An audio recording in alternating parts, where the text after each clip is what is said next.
Welcome to the Great Divorce Podcast, hosted by divorce financial analyst and retirement planning counselor Andrew Hatherley. Join Andrew and guest experts as they help late-life divorcees build the financial and mental foundation for a meaningful future. There is life after divorce. Now, on to the show.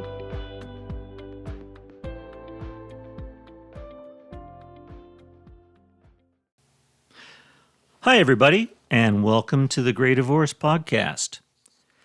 Does money buy happiness? Well, recent research suggests that it might. What, you say? Everybody knows money doesn't buy happiness. I hear you, and I remain a little skeptical of this new research, but I do think it should be considered seriously. And we'll get to that in a minute. But first, if you're a regular listener to the podcast, you've heard me mention many times how important it is to get your divorce settlement done right because it's likely the largest financial transaction in your life. Put bluntly, this means maximizing the financial assets, let's just call it money, that you come out with after divorce. But let's step back a little bit and consider what end that money should serve, and how does it relate to your overall happiness. When I work with people as an investment advisor after their divorce through my firm Transcend Retirement, I make a point to emphasize the importance of building or rebuilding a financial foundation to build a purposeful and meaningful life after divorce. The emphasis isn't so much on building a large bank account. It's more about having the money necessary to live reasonably well, but also know that your life has both purpose and meaning. I'm sure many of you are familiar with the psychologist Abraham Maslow, whose hierarchy of needs is often depicted as a pyramid. Typically, Maslow's hierarchy presents humans as motivated by increasingly higher levels of needs. Our basic needs are food, water, shelter, and safety, and these are represented by a wide band at the base of the pyramid. Then, as we move up the increasingly sharper pyramid, needs such as a sense of belonging, friends, and family enter the picture. Then we have self-esteem, and ultimately, at the summit of Maslow's pyramid is a concept called self-actualization, which might be considered fulfilling ourselves or pursuing our inner talents and creativity. For Maslow, those at the top of the pyramid who are most self-actualized are pursuing their calling, not necessarily happiness. Nevertheless, Maslow pointed out that happiness is often a byproduct of such a quest. He suggested that happiness wasn't necessarily something to be sought, but an indirect reward. Maslow said, and I'm quoting him, "The only happy people I know are the ones who are working well at something they consider important." Looking at Maslow's hierarchy of needs, money obviously plays a crucial role in fulfilling basic needs, such as food, shelter, healthcare, and education. These basic needs must be met before individuals can focus on higher psychological needs, such as love, self-esteem, and self-actualization. In this sense, money can be seen as a facilitator of happiness, as it enables individuals to secure these necessities, reducing the stress and anxiety associated with financial insecurity. One of the most famous studies on the relationship between money and happiness is the Easterlin paradox, proposed by economist Richard Easterlin in 1974. The paradox suggests that while within a country, wealthier individuals tend to be happier than poorer ones, this correlation does not hold across countries or over time. As a nation's average income increases, its average happiness does not necessarily follow. And this suggests that after reaching a certain income level, Additional wealth contributes little to a person's overall happiness. Well, this theory was supported by a widely publicized study done in 2010 by Daniel Kahneman and his Princeton colleague Angus Deaton, both winners of the Nobel Prize in Economics. Kahneman and Deaton found that happiness did increase with income, but only to a certain point. They found no further progress beyond about $75,000 annual income, which is about $110,000 in today's income. They suggested that this plateau occurs due to the challenges of satisfying basic needs at lower income levels. Once people start to earn enough money to cover all these basic needs, they can afford a house, a car, and a nice vacation. They can put away some money for savings. At this point, all those basic needs that Maslow was talking about have been met, and making more money doesn't really move the happiness needle very much. Well, as I teased at the beginning of the podcast, a new study conducted by Matt Killingsworth at the Wharton School of University in Pennsylvania seeks to debunk this notion of a plateau of happiness at an income level of $110,000. In fact, Killingsworth research found that an increasingly positive association between money and happiness at much higher income levels. Building on his 2023 study that suggested that happiness continued to improve to at least the $500,000 annual income level, Killingsworth's new research suggests that happiness rises to even higher levels for the extremely rich, those with assets between $3 to $8 million, with their life satisfaction far exceeding those of people with a mere six-figure income.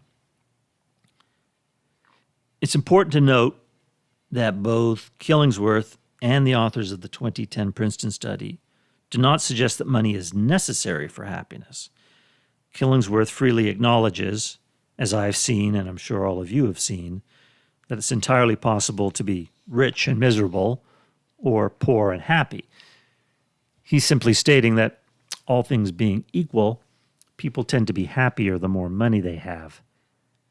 And I've got to say, I think that's a reasonable statement.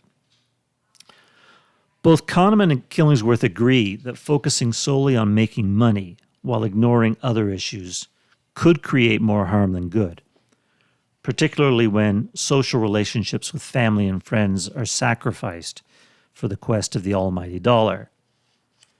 In a 2003 study, Kahneman and Ed Diener found that even though having more money is associated with happiness, seeking more money dampens our sense of life satisfaction and impairs our happiness.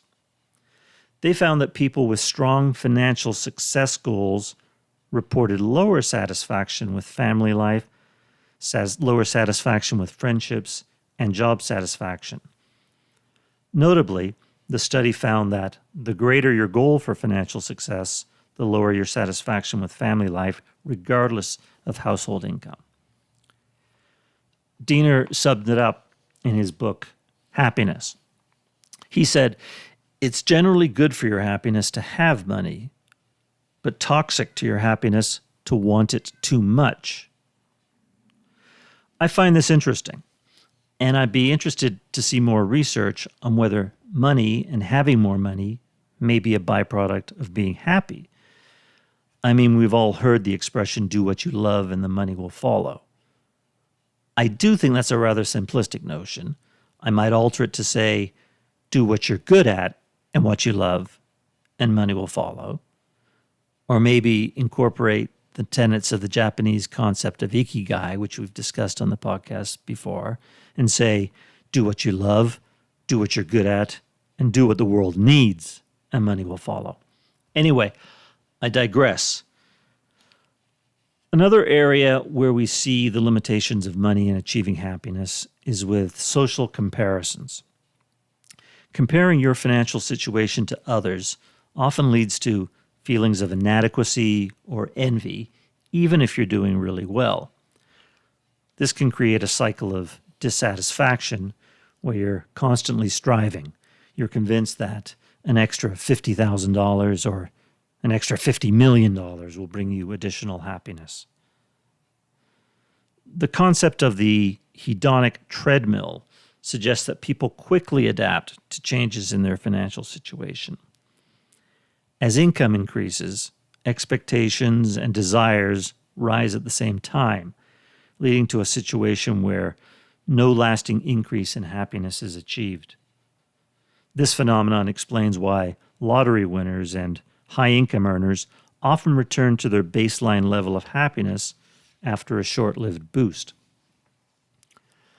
I often tell people the story of when I started to make a little bit of money when I first worked on Wall Street in the 90s. I remember having some extra money and buying a fancy bread maker. I'm not sure why I bought a bread maker. It seemed a good idea at the time. I think maybe we used it once. Maybe it was the trendy thing to own at the time. But it was a perfect example of material possessions adding very little to my overall sense of happiness. And the 2010 Princeton study and Killingsworth's most recent study both acknowledge the important role of non-material related factors in happiness. Numerous studies have shown that strong social connections are one of the most significant predictors of happiness. Most notably, the Harvard study of adult development has researched the health and happiness of hundreds of individuals for more than 5 decades. And the results of this study clearly show that relationships with family, friends, and community stand as the greatest contributor to long-term happiness. As I mentioned earlier, when discussing Maslow and the concept of self-actualization, having a sense of meaning and purpose is another critical factor in achieving happiness. Individuals who feel that their lives have purpose, whether that be through their work, their hobbies, or volunteer efforts, tend to report higher levels of happiness and life satisfaction. This sense of purpose often comes from the feeling of giving to something larger than oneself, whether that be a cause, community, or family. And let us not forget the importance of physical and mental health as crucial determinants of happiness. Money can certainly give us access to good health care resources, but it doesn't guarantee good health. As I've mentioned many times on this podcast in my own story of rebuilding after divorce, regular exercise, good sleep, and a balanced diet are really the cornerstones on which we can build our physical and mental well-being, which, of course, are very much linked to our overall happiness. I think the bottom line to this conversation is that it's far too simplistic just to say money doesn't buy happiness. I discussed this subject with Brian Portnoy on episode 25 of the Great Divorce podcast. The topic was how to shape a life of money and meaning, and we discussed his book, The Geometry of Wealth. And we discussed the distinction between wealthy and rich and touched on the question of money and happiness. And Brian uses a term that he calls funded contentment. That's a term I really like and can relate to. It's about using money as a tool for your happiness and not an end in itself.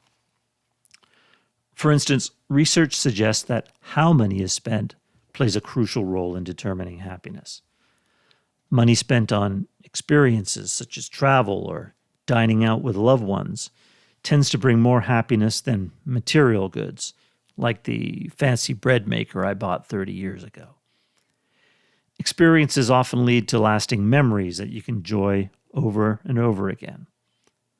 Experiences also lead to new friendships and social connections, which, as we've already discussed, are really the root of happiness.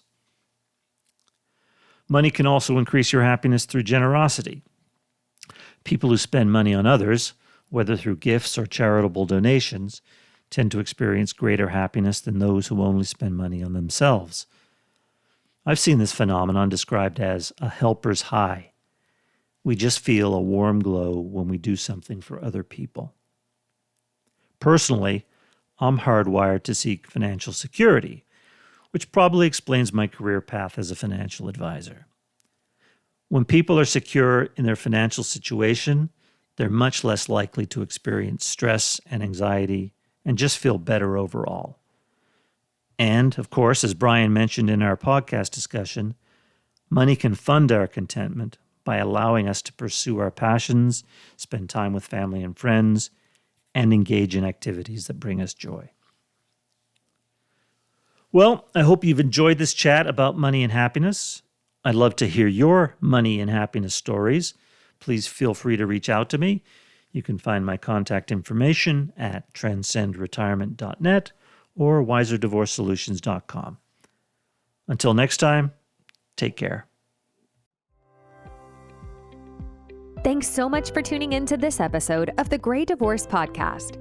To learn more or get in contact with your host, you can visit Andrew's website at transcendretirement.net.